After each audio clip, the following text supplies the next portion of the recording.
What up? It's your boy T-Bird Reaction. Wrestling Wednesday. About to get to the Wrestling with Andy as we've gone through different eras of wrestling. So we went through the new generation era, which I started watching wrestling full time. The Attitude Era was one of considered one of the second boom period. The first one being the Gold Era, which I will eventually do at the end.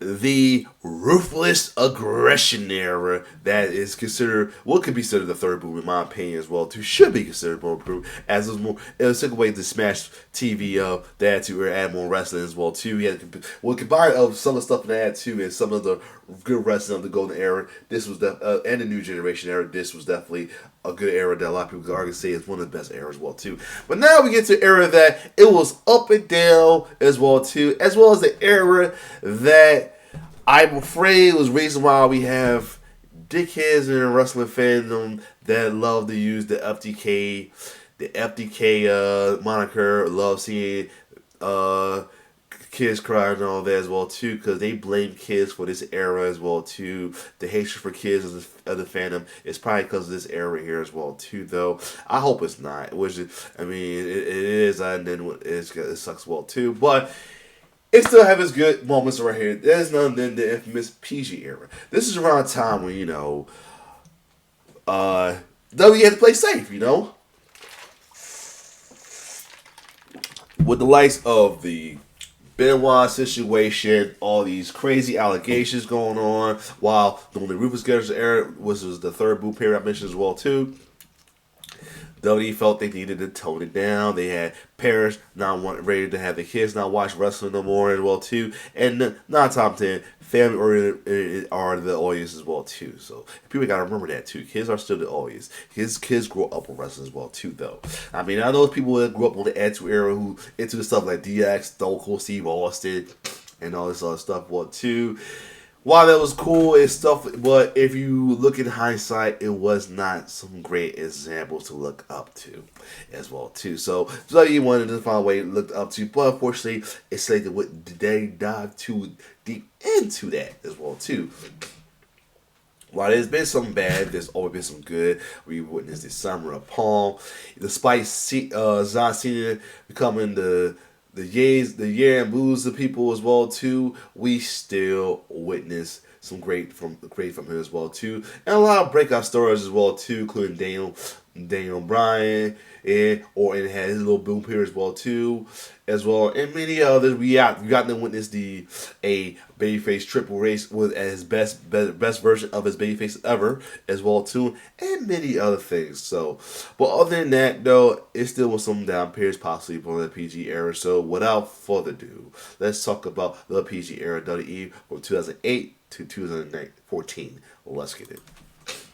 WWE's PG era has often gone underrated by many fans.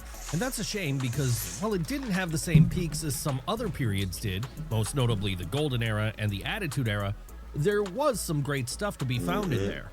Yes, even if the low points were low, the high points were notable too, as this was when the company fully settled into becoming an institution that was destined to be around for a long, long time. But how did it all happen? Well, and here's the thing, and I will feel like this. I feel like WWE wouldn't last the way it looked if it was for his era, to be honest, as well, too. I mean, sure, folks got drawn away from it because of the PG era, but at the same time, would it still be in business because of it? Without it. I mean, I'm talking about, and here's the thing, I'm going against hating to use this business because I hate that business are used in the sense with wrestling, because sometimes while business is good for the wrestling, is also the con of wrestling as well too. I'm looking to see when this one marketing championship happened was around this era. Is one of the next video. We'll find out sooner or later. Let me get right to it. This will be part of the next one, so that's why I'm gonna drop my little tidbit about that. But that's another story. But anyway, it's Jinder Mahal, by the way. So anyway, let's keep going with this though. I mean, PG era had, so it's still like I would say part of it. I thought it was still part of the Ruthless Aggression, but I guess it was the PG era. So he's right. It's underrated, but it's getting looked exactly over what we are because the word PG and how folks hate it. Unfortunately, became a part where folks start hating kids in wrestling, in the IW, especially the IWC. going to be looking at right now. Throughout the 2000s, WWE had been a company which often felt like it was trying to rediscover who it was following the heights of the Attitude Era. And this could be seen in the early parts of the decade where it still seemed to be living off of the fumes of the Crash TV style of Vince Russo. The mid-2000s, where it was establishing a new group of top stars in John Cena, Dave Bautista, Randy Orton, and Edge, or the late 2000s, where after the Chris Benoit incident created a major worldwide news story, Vince McMahon fully had to tone down the edgier parts of his product. Exactly. Yes, when WWE decided to move in a more PG direction in 2008, it was partially out of necessity. Of course, it wasn't just the Benoit story which led to WWE going PG in 2008, though. No, there were also things like the company's new sponsorship deal with toy maker Mattel, a sponsorship deal which required I ain't gonna lie. The Slam City shorts was lovely. I ain't gonna lie. I'll go back. Story which led to WWE going PG in 2008, though. No, there were also No cap. I did enjoy the City Slams. I think it's called Slam City. Yeah, Slam City. The Slam City little shorts on the WWE Network. I loved them. I don't care what anybody say. I loved it. I ain't gonna lie. They was cool. They was cool for what it was. I ain't gonna lie.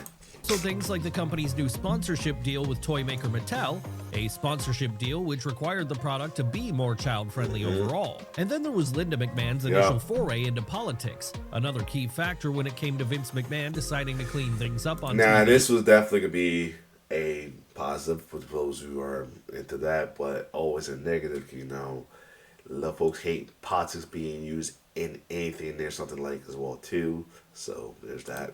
Yes, in theory, this would make it harder for his wife's political opponents to find easy ammunition to use against her. Yeah. That's right. There were multiple reasons for the change, and they all led to July 22nd of 2008, the date the promotion formally announced its shift in overall direction.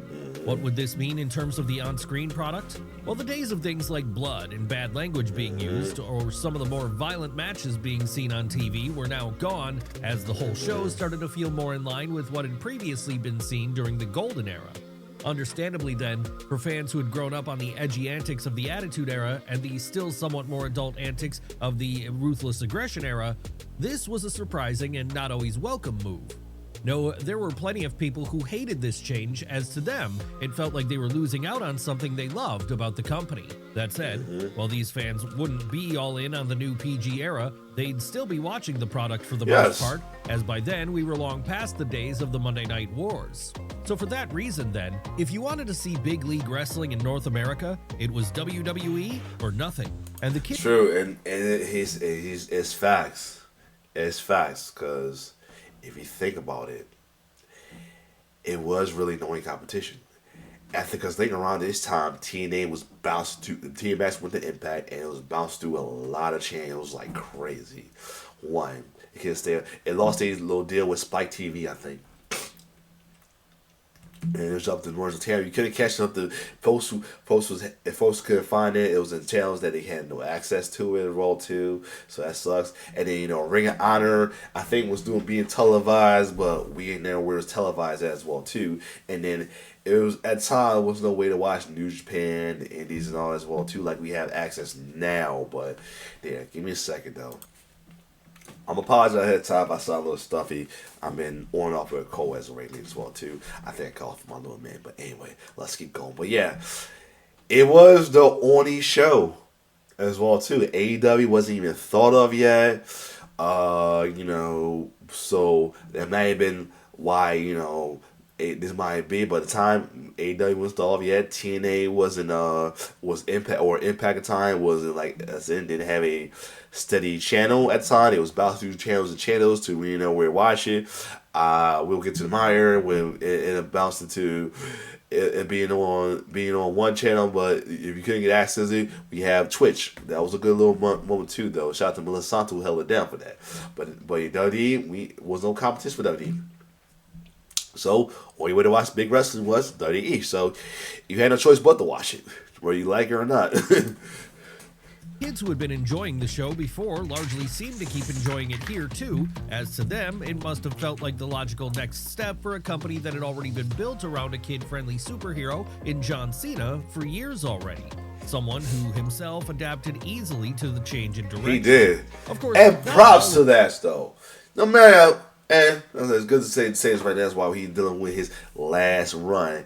Props for Cena for doing that, though. That's what made him really the GOAT. He adjusted it to the Susan. Because if you think about this, you remember that we love Stone Cold or everything, but part of the reason why he stepped away because he wasn't with some of the changes that McMahon had. There's that. And in Rock, he went Hollywood on as well too. I mean, John Cena will eventually go Hollywood. Let's do that. But at the same time, he adjusted with the new change. He went along with it and still became the top star. That's why he's definitely one of the true GOATs as well too, along with guys like Rock and Austin as well too. Even the late great Hulk Hogan, he wasn't so great, but still. All of the wrestlers were happy with the new limitations, however, especially not those legends who'd been around during the late 90s, but they'd quickly learn to work around these and reinvent themselves wherever necessary. And that was evident during the early months of this era when Chris Jericho and Shawn Michaels were able to masterfully segue their excellent Feud of the Year contender over into this new blood-free style without skipping a beat. Yes, it's hard to believe that such a great program actually crossed the line dividing the Ruthless Aggression era and the PG era because it was just as strong throughout, but it did. And it proved early on that this new period in the company's history was not going to be the complete handcuffing that some feared it would be. Hell, there were even some other performers not named John Cena who actually welcomed this change in direction. As while the Ruthless Aggression era had been popular with the core fan base, it was undeniably getting stale come the end of the and that's what that's why I feel like this was definitely Triple H's best run as a face. Run this time as well too. He adjusted and he still made himself a badass and low key be an asshole while still being our face. Half because he's going against the McMahons, and then his feud with Orton was lovely, especially with the home invasion. Oh yeah, this is definitely one of his best face runs out of all the face runs he had. There's very little. I mean, there's very little of the, but this face run he had right here can be up there with his numerous hero run from the late 90s, early 2000s Hill Triple A's, even up there to that dreaded Reign of Terror. This era right here, this little run of Triple A's is not talked about enough. It should be because it was underrated and loved and awesome as well too. And mention he won championship in this run too. Still run championship. He still was the game in the championship run too. You know what I mean? 2000s, largely because it felt like WWE was resting on its laurels with repetitive creative and the same group of stars clogging up the main event scene That's over another and over thing, too. again. So for those who were happy with the change, it represented a chance to rethink things and maybe even get extra creative, something which a lot of great artists have done historically when limitations have been placed upon them. Yes. And no one was more happy to embrace this change in creative direction than the women's division. Yes. A division which had long been reduced to a sideshow act come 2008. After all, even with the efforts of people like Trish Stratus, Lita, Mickie James, just to name a few, it had been all too easy for them to end up becoming the bathroom break match of any given show, an excuse for titillation as they took part in bikini contests and feuds centered around Playboy shoots. Now that the PG era meant such things would no longer fly, though, that changed, and things started going in a better direction for the ladies. It's true. You think about it, even though we had the Diva era, and with Diva Championship and all that as well too, people hated that Diva Championship. It still gave women a chance to, do more wrestling instead of being, just tits and ass. Which they'd be treated more seriously. Sure, we were still a long way from the women's revolution of the mid-2010s, Of course. the period where performers such as Becky Lynch, Charlotte Flair, Sasha Banks, and Bayley completely changed the game for the division. Hell, it remained the Divas era for the time being. But at least now this Divas era was less about watching the women being forced to show off their bodies for a largely male audience, and more about them bringing in a new audience of young women through things like Total Divas, and later Total Bellas too, something which fully came to fruition as the 2010s got going. So needless to say then, all of this made sponsors and shareholders very happy, as with WWE long since having become a publicly traded company by then, it made them much more attractive to Wall Street as more and more high-level sponsors were brought on board. Really, for as much as a percentage of the audience were unhappy with how things were going, the fact that so many parents now felt comfortable letting their children watch again was a big part. And that's the thing that matters right there as well too. If you think about that, I get it. You know, though, you're gonna be mad like, oh, what's that to a wrestler and all this and all too. But I guess half of those adults wasn't parents yet as well too. That's the other thing. Or as well too. Now that you get Elton, now you think about you, okay, watch your stuff, which I can't do that around my little man for a while because he's in the stage of copy and pasting, so I gotta watch my wrestling on my phone around him because he's been getting a little violent and his mom and mama's blaming the wrestling, so I gotta put that away. That's another story, but still, right now, this era, you had to put your kids to bed. Before that, you had to put your kids to bed before you watched the wrestling, unless you was a rebel parent and it was okay to let your kid watch this crazy stuff as well too. But now you really don't have to put your kids to bed. Your kid can watch wrestling before they go to bed now. For real, if you think about it, though. So that's a lot of viewership right there as well too, though. I mean, where you adult, they hated that happening, but see what I mean? And if you feel like that's the reason why you have to say FTK, then I'm sorry. I don't care if it was a term is not that serious or deep. You're still a shit person, in my opinion. If you feel the way you feel about kids, that's all I'm gonna say. But anyway, that's another story. Let's keep going. Part of the reason Vince McMahon's promotion was able to turn into a juggernaut institution here. Yes, it had been very successful before, but the PG era to come would mark the point where it officially became too big to fail, as the money being brought in by the more child-friendly content of the show reached staggering levels. Seriously, while WWE had always branded themselves as sports entertainment, this was the point they fully leaned away from being a mere wrestling company and more into the idea of being a multimedia empire, one with its own movie division, dedicated training center for rookies, and eventually a streaming service. Yes. That said, all of this was behind-the-scenes stuff more attractive to businessmen than it was to average fans. No, for the average fans, the focus still remained on the TV product. And what they really wanted to see from this as the new decade approached was some new stars getting pushed. Sadly, though, there wouldn't be a huge amount of that happening here, not right away at least. No, in terms of the names who were dominating the show, that would largely remain the same for the rest of the decade. See, and that unfortunately was the down period, the downside as well too, though. And that's what some people had a little problem with, that they wasn't pushing their big newer stars though as well too. We'll get more of that in the early part of the modern era as well too. But at the same time, like I said, I'm a little against the business thing. It worked, so here's that. Let's keep going. Such as the aforementioned John Cena, Dave Bautista, Randy Orton, and Edge controlling the main event scene, alongside others like Triple H, The Undertaker, Chris Jericho, and Shawn Michaels. Hell, when it came to Big Match John, it felt like all he ever did after a while was have the same feud over and over again with the appointed villain of any given month. Sure, Cena remained popular with kids who enjoyed his Hulk Hogan-style antics throughout this period, but even for them, the whole thing had a shelf life which was fast approaching its end date, and that made it all the more damaging to the company when one of the more notable attempts to actually build a next generation of stars here flopped so badly. What was this attempt? Oh, Nexus. Well, it was the very quick rise and fall of the Nexus. I have like my mixed feelings about this as well too. And people, here's the thing. Yes, Nexus got a little push, but them beating Team WE, the home court advantage, I don't know. Maybe people should have felt that they should have won as well too, but not talking to the people that won that was for the Hills anyway, and I'm not for the Hills, so I wasn't mad about it, but I guess. a group who, as 2010 arrived, enacted a hostile takeover attempt of WWE, much in the same way the NWO had with WCW over a decade prior. Unfortunately, though, this angle would not have the same success as the one led by Hollywood Hogan, Scott Hall, and Kevin Nash back in the day.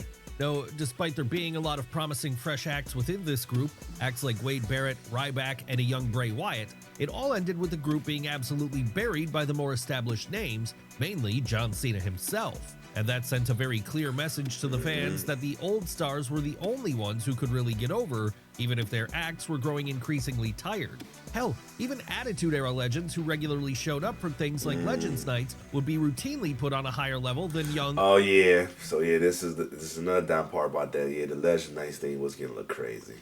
Up-and-coming performers, something which only served to further the belief that the present day had no one that could compare to the older names of the past. That said, there were a couple of performers who did manage to start breaking out at the turn of the decade, with the most notable of these probably being Sheamus. Jeff Hardy, and CM Punk. Yes. By the time the 2000s were over, all three of these men would have reached the mountaintop to become world champion, with this happening with Sheamus after only a few months on the roster. Yeah.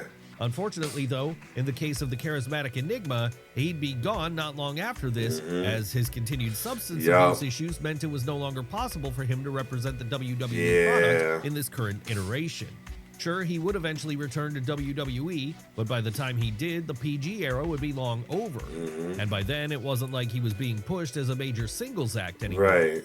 Still, at least CM Punk, someone who was notoriously drug-free, would stick around, and as the new decade arrived, this would leave him in a prime position to fully ascend to the top of the pack as one of the major players of this PG era. Why was that? Well, the early 2010s would see a lot of big names exit for a variety of different reasons. When, for example, it came to Shawn Michaels, he'd retire from in-ring competition in 2010 after two stellar back-to-back WrestleMania matches with The Undertaker left him nowhere else to go in terms of stealing the show.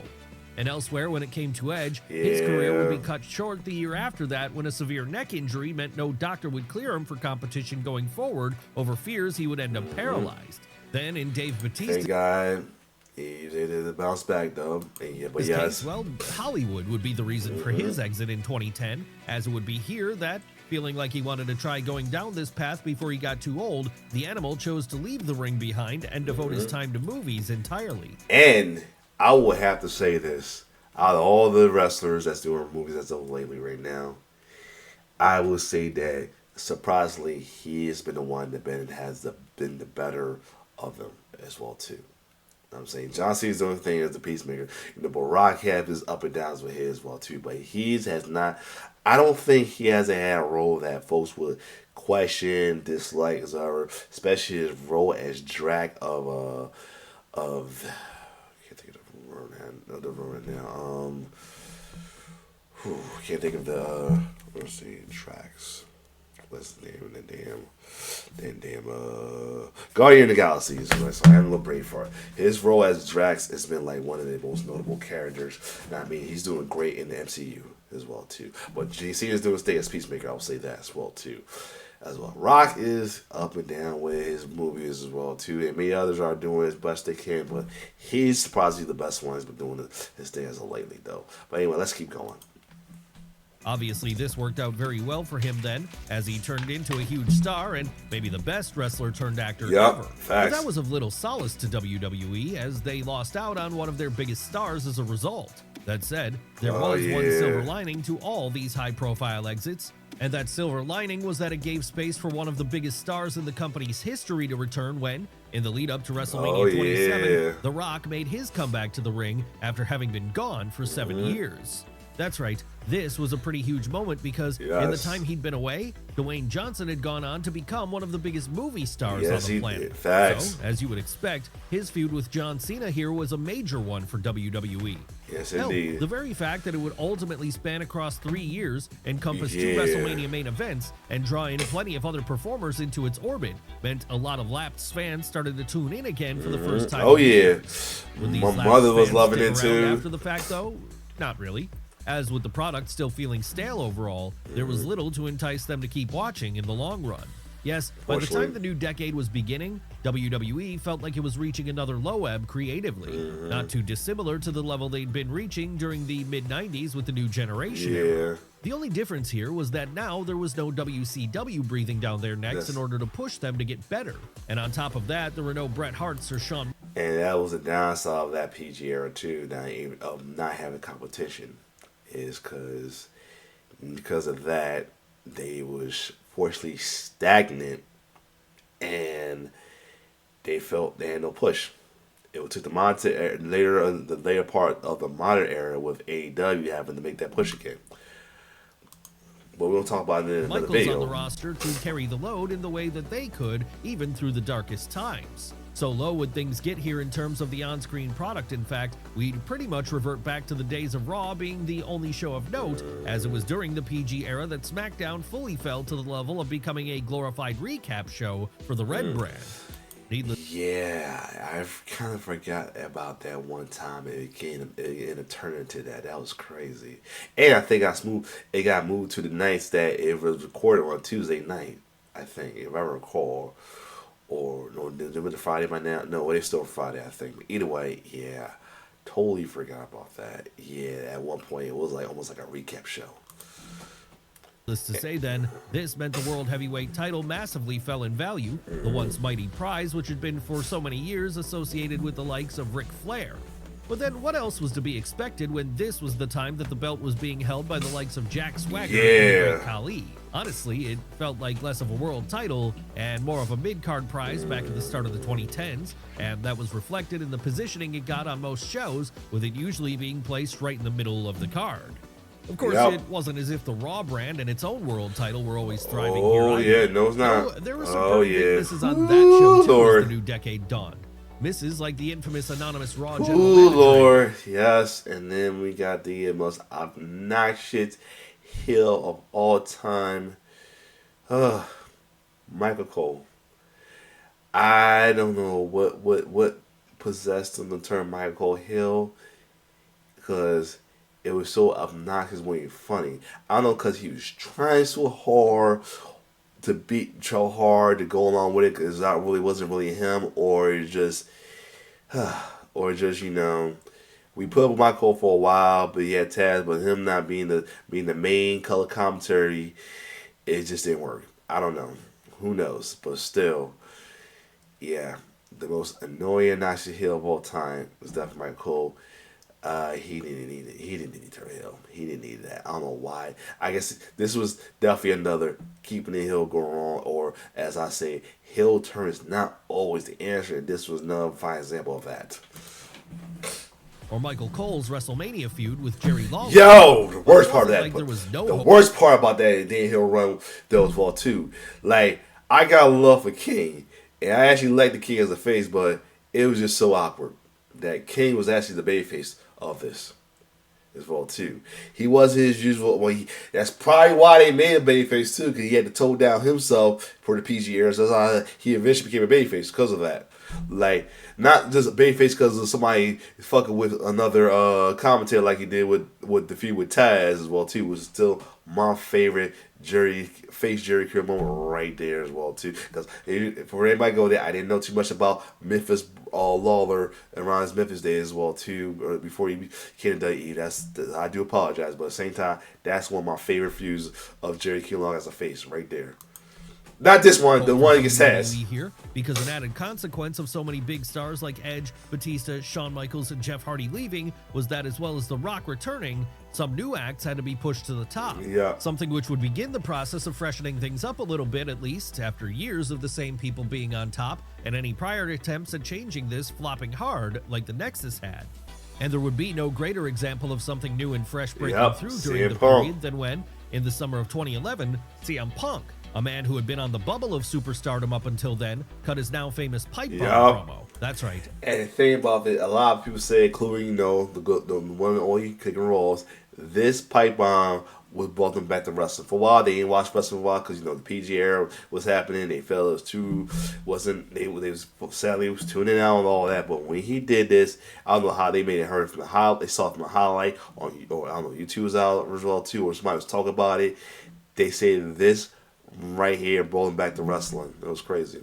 I mean, despite him at the time, I think he was still, heel at the time he first did the pipe bomb. Eventually, he made him a tweener, and then, he was a twin. Eventually, he became a tweener, and and slowly with the gradually with the babyface because of the fans. But yeah, Over the course of one segment, Phil Brooks became the biggest star in the entire industry, as his scathing takedown of WWE as a whole spoke to many fans who'd long since become disenfranchised with the product and felt like the PG era was not what they had initially signed up for. Basically, in that moment, he became to this era what Steve Austin was to the Attitude Era, in that he was someone people could live vicariously through. Really, there were a few weeks there in the summer of 2011 where it felt like WWE might actually be about to undergo something of a renaissance in popularity, as this was arguably the first time they'd caught on to the cultural zeitgeist since the days of Stone Cold. Hell, what they had in CM Punk here was a figure who had the potential to become a generational star for the promotion. And with this being the period where there was a very serious consideration being given to John Cena turning heel in the lead up to his first WrestleMania main event against The Rock at WrestleMania 28, it created a sliding doors moment where 2011 could have been the year we saw Big Match John undergo a Hulk Hogan-esque heel turn, something which would have allowed the Second City Saint to fully ascend to the top of the card as a rattlesnake-style anti-hero for that generation. Sadly, though, this was not what happened. No, with Vince McMahon ultimately getting cold feet when it came to turning Cena heel, partially because of how badly business had cratered following Steve Austin's heel turn at that's alright. So I can't. Well, first, I'm glad they didn't turn John heel around that time. People would have wanted it, and I mean, we got the eventual heel turn right there.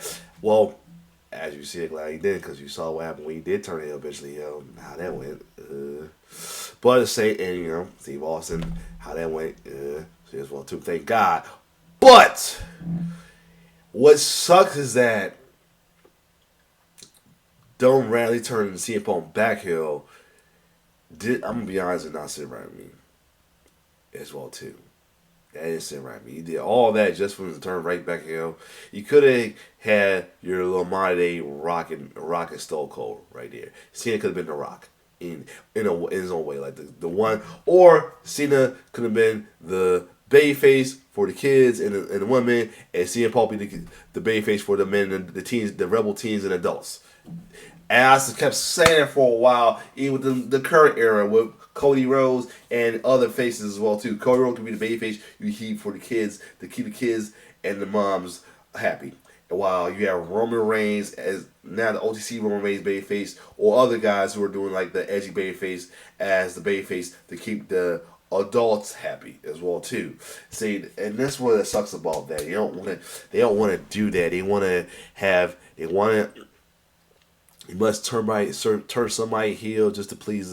And it sucks that villainy is the thing that appeases adults now more than anything. Like their adults want to be pleased by being one associated with a villain more than a hero, which sucks as well too. Because I got somebody in these groups talking about that people will naturally relate to villain more as well too, or heel more, or because people in the real life is more heels in the real world than faces, which sucks. I mean, if it's true as well too, or people they rather dislike you, rather be a person that they don't trust and dislike, but be proven wrong than to be liking and they disappoint. It's ridiculous, in my opinions, But yeah, so it sucks that if folks feel that way and villainy is related to adult more than anything as well too. Like, and that's another reason why I'm trying to break stereotypes as well too. Not being an adult, I'm not about the villains or anything, but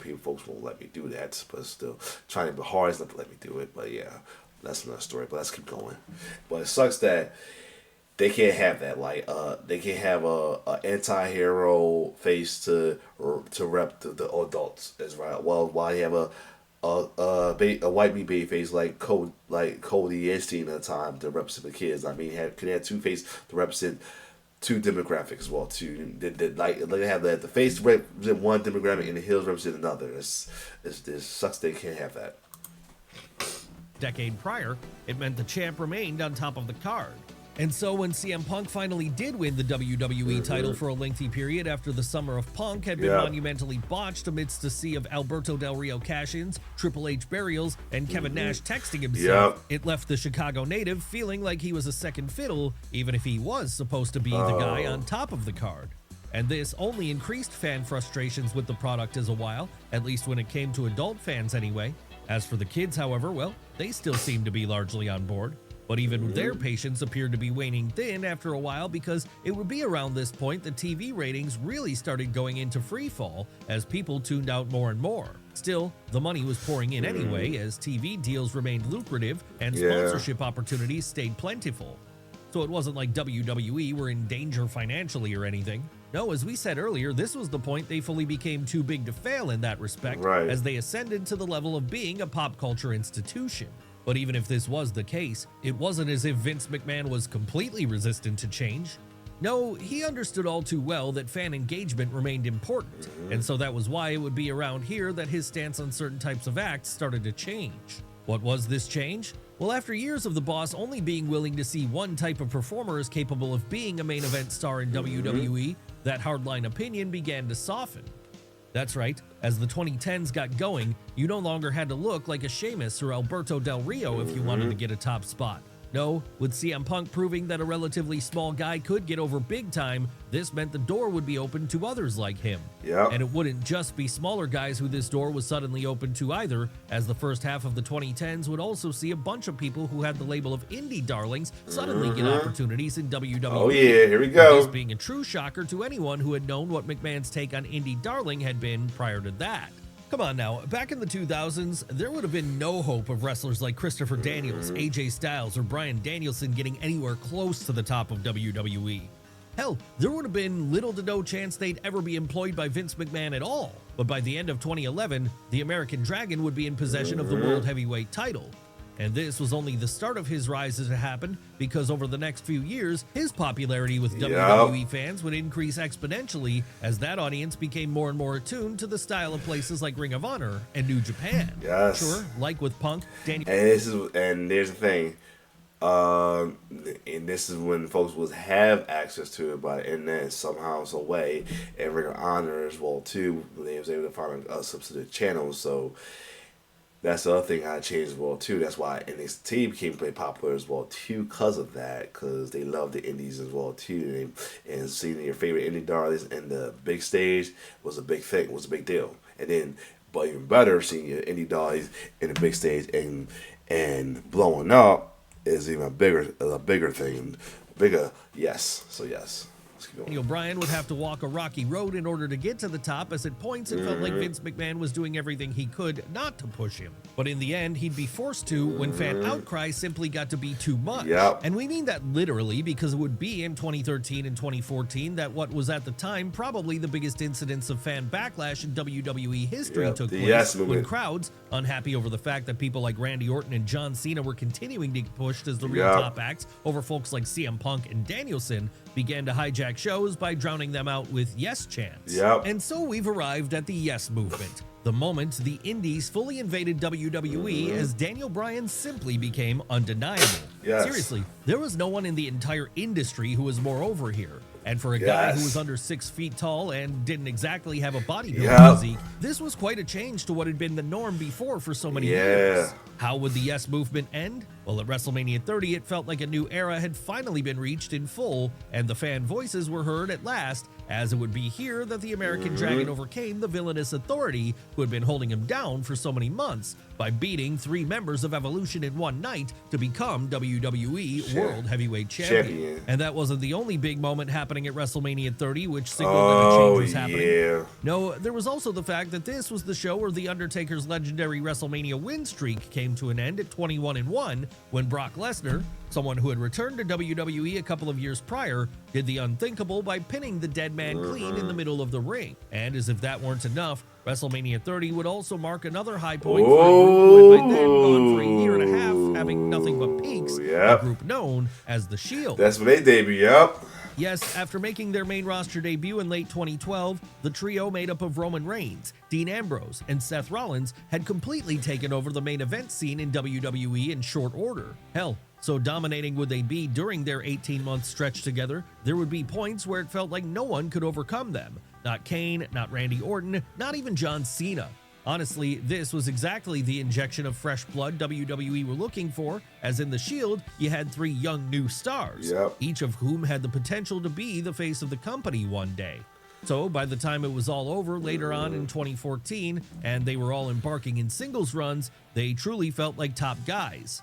And they weren't the only stable who managed to break out big time during the mid-2010s, as elsewhere on the show, the same thing was happening with the Wyatt family. Bray and Luke. In the case of the Wyatt family, though, there would be one name who was clearly head and shoulders above the rest, and that would be the group's leader, Bray Wyatt, a man who would go on to serve as a dark villainous mirror to Roman Reigns' smiling babyface over the years which followed. Hell, it was the Eater of Worlds who had faced off against John Cena at WrestleMania 30. And while he didn't win here, he would take Big Match John to the edge despite still being a relative rookie. Basically, all of this was to say that things were now changing for WWE big time. Even the women's division was about to enter a new stage, as names like AJ Lee and Paige represented the first embers of the women's revolution, which was to come for the main roster. And all the while that was happening, down in Florida, NXT was starting to fully take form as the Super India would become known as during the Black and Gold era. And of course, in what marked maybe the biggest move of all of this would be viewable on Vince McMahon's latest venture, the WWE Network, a dedicated streaming service product which changed the game by giving fans access to decades worth of archival content, all for the price of a Netflix subscription. Sure, some things remained the same. After all, you still had names of the past like Brock Lesnar. Oh yeah, we was dealing with the hostage takeover of the Universal title. Yeah. Triple H, and The Undertaker there. But with each of those names now being part-time, it meant they were no longer the focus of the show. But what of the 2 men widely credited with ushering this new era in? CM Punk and Daniel Bryan. How would they fare in this next phase of WWE's history? Well, for as much as both the Second City Saint and the American Dragon had represented a big change for WWE, they wouldn't be around for long enough to see the result of that change really take effect. And that was because it had been mere months prior to WrestleMania 30 that Punk had walked out of the company in frustration over the way he was being treated, with this ultimately leading to him into self-imposed exile from the industry for the next 7 years. And then there was Daniel Bryan. Mere months after WrestleMania 30 took place, he would be forced to vacate the WWE title on account of a series of injuries, which ultimately forced him into temporary retirement. Thankfully, however, the door he and Punk had opened was already open enough by then for a whole new generation of young acts to come through, many of whom also had first cut their teeth in places like Ring of Honor and New Japan. But none of this should suggest the PG era was a complete failure or anything. No, while a lot of fans were happy to see it end by the time it did, there were positives which came out of what is still often considered to be WWE's most critically reviled time. After all, it was the time that with sponsorship opportunities and TV deals reaching their apex, WWE became the company it is today in the sense that it became an undeniable business powerhouse. And even if the creative limitations of the on-screen product left many fans unsatisfied, there were still some hidden gems in there. Hidden gems such as the rise of The Shield, the Yes Movement, and even the CM Punk-Jeff Hardy feud. Then, of course, there was the fact that, with the success of things like Total Divas, whole new demographics were brought on board in the form of young women. So there were reasons to remember this one fondly. That said, even taking these reasons into account, it was clear that come the mid-2010s, it was time for a change to be made in the creative direction of the company. Even if that creative... I was like, why is Marvel like that? Oh, this is when he got in that fight with Brock, and Brock beat the fuck out of him too hard, and his mouth was bleeding. Direction would just mean a difference in the type of wrestlers which were being pushed, and not a complete overhaul of the product as would happen during the early 2020s. Yes, from here on in, the prior holdover generation, most of which came from the Ruthless Aggression era, would finally begin to take a back seat, as Roman Reigns, Seth Rollins, Becky Lynch, Charlotte Flair, and more took their rightful place in the spotlight. That's right, in many ways, that future is one we would have never been able to get to were it not for the PG era serving as an oh-so-important bridge, one which may forever go unappreciated, but will always have a place in the company's history. Cool. Definitely a good little story as well too. Maybe a little deep into the PG era as well too. Like I said, definitely has ups and downs, a lot of downs, but good ups as well too, though for sure, as well. Definitely changed a lot of minds of folks with wrestling, as well as changed the fandom in a way as well too. With like I said, with them not liking. This is really was the start of folks not starting to not like faces. Certain folks with them was choosing the heels over faces more often these days, and then it would become more of evident of the early part of the Mana era. We're going to check out next week as well too. Other than that though, but this all in all PG era before it is false is definitely was a still good era as well too though, especially business wise well too. Like I said, I know. I mean, I guess because you know, business. I have said that, and it's true. Business, why business is good for keeping the company alive. In fan aspects, not that good. So it definitely showed right here as well too. But other than that, if you like my reaction, like, share, subscribe my YouTube channel. Again, I sorry that's not stuffy, so you caught me wipe my nose a little bit. I'm still not 100%. But anyway, it's your boy T-Bird signing off. One love.